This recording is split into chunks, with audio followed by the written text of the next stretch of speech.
আসসালামু আলাইকুম রহমতুল্লাহি ওয়াবারাকাতুহু। এই জন্য ইমাম ইবনুল কাইয়িম রাহিমাহুল্লাহ বলছেন তাগুত বিভিন্ন ধরনের আছে, তবে 5 রকমের তাগুত প্রসিদ্ধ তাগুত, প্রধান তাগুত। এক নম্বর হলো ইবলিস। এক নম্বর হলো সবচেয়ে বড় তাগুত হলো ইবলিস। ইবলিস আল্লাহর আনুগত্যের সীমানা লঙ্ঘন করে ফেলছে, করছে না? আল্লাহ বলছে এটা করো, সে বলছে না আমি করবো না। আল্লাহর আনুগত্যের সীমানা সরাসরি লঙ্ঘন করছে, এই হলো বড় তাগুত।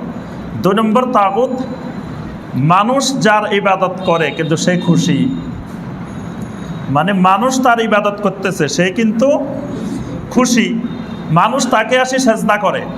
এই যে কদিন আগে ফেসবুকে দেখলাম সিলেটের এক জায়গায় এক পীর সাহেবে পাগড়ি দিতেছে ছাত্রদেরকে, ছাত্ররা পীর সাহেবের সেজদা করতেছে, দেখছেন না ফেসবুকে?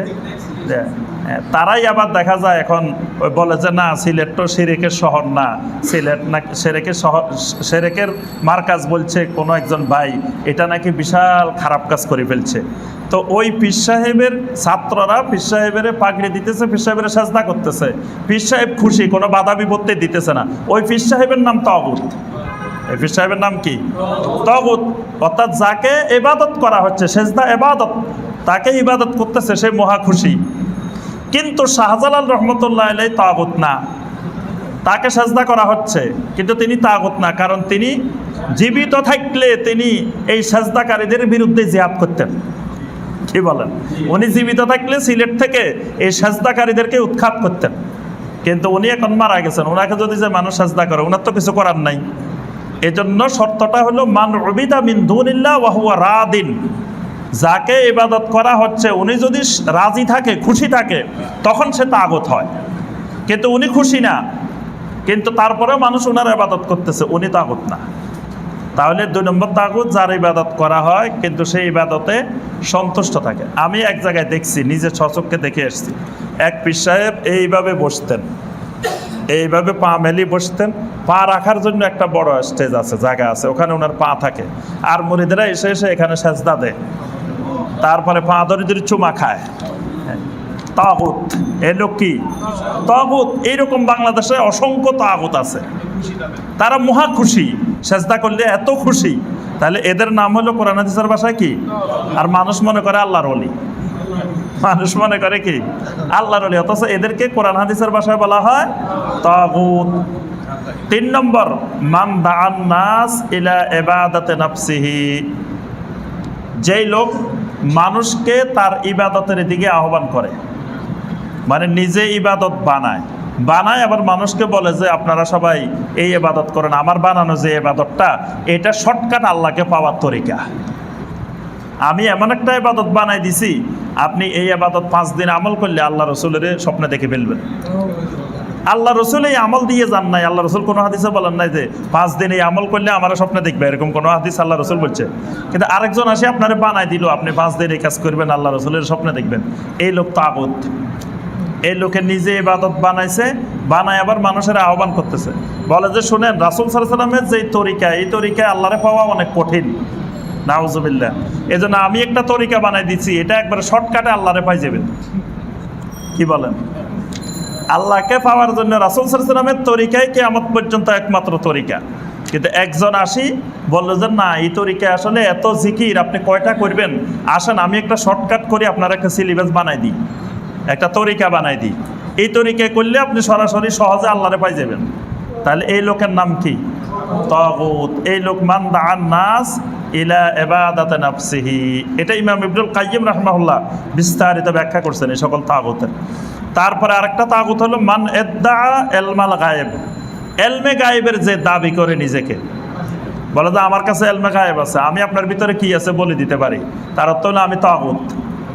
অনেকে দেখবেন কয় বাইরে অমুক জায়গায় গেছিলাম এক পীর সাহেব হুজুরের কাছে, যাওয়ার সাথে সাথে হুজুরে আমার ভিতরে যা আছে সব বলে দিছে। তাহলে হুজুর তাগুত। হুজুর কি? তাগুত। তাগুতের দলিল যে উনি আমার ভিতরে কি আছে উনি জানে কেমনে? এরা হইল শয়তানের প্ররোচনায়। কিছু জিনিস আছে সবার কমন জিনিস, আপনার আমার জীবনে কিছু অ্যাক্সিডেন্ট হয়েছে, কিছু বিপদ হয়েছে, কিছু হয়েছে না, এরা একজন মানুষ আসলে এরা নরম করার জন্য ওই কথাগুলা কয়। এবারে এই কয় যে ও আসলে সব মিলি গেছে, মানে লোকটারে বলদ বানাইতেছে। লোকটারে মানে তার কাবু করার জন্য কিছু কথা এরকম বলে, তো এগুলো বললে মানুষের মিলে যায়, এ মনে করে উনি তো আমার সব জানে। যদি কেউ এলমে গায়েবের দাবি করে যে আমি এলমে গায়েব জানি, এ লোক হলো কি তাগুত। আরেকটা তাগুত হলো মান হাকামা বেগাইরে মা আনজালাল্লাহ। একজন লোকেরে ডাকছে একজনে, ভাই আসেন তো দেখি, আমরা দুইজনের মধ্যে একটু মারামারি হয়েছে, ঝগড়াঝাটি হয়েছে, একটা বিরোধ হয়েছে, আপনি একটু ফয়সালা করে দেন। তো এই লোকের সামনে বিচার করার জন্য তিনটা পদ্ধতি আছে। কয়টা পদ্ধতি? তিনটা পদ্ধতি তার সামনে হাজির। একটা হলো মুক্তাদা হাজাতিহি, আরেকটা হলো মুজাররাদুল হাওয়া, আরেকটা হলো হুকমুল্লাহ সুবহানাহু ওয়া তাআলা। তার সামনে তিনটা মাধ্যমে সে এখন বিচার করতে পারে। আমার কাছে আসছে যে এই দুইজনে ঝগড়া করছে, আপনি একটু বিচার করে দেন। তা আমি তিন পদ্ধতির যে কোনো এক পদ্ধতিতে বিচার করতে পারি।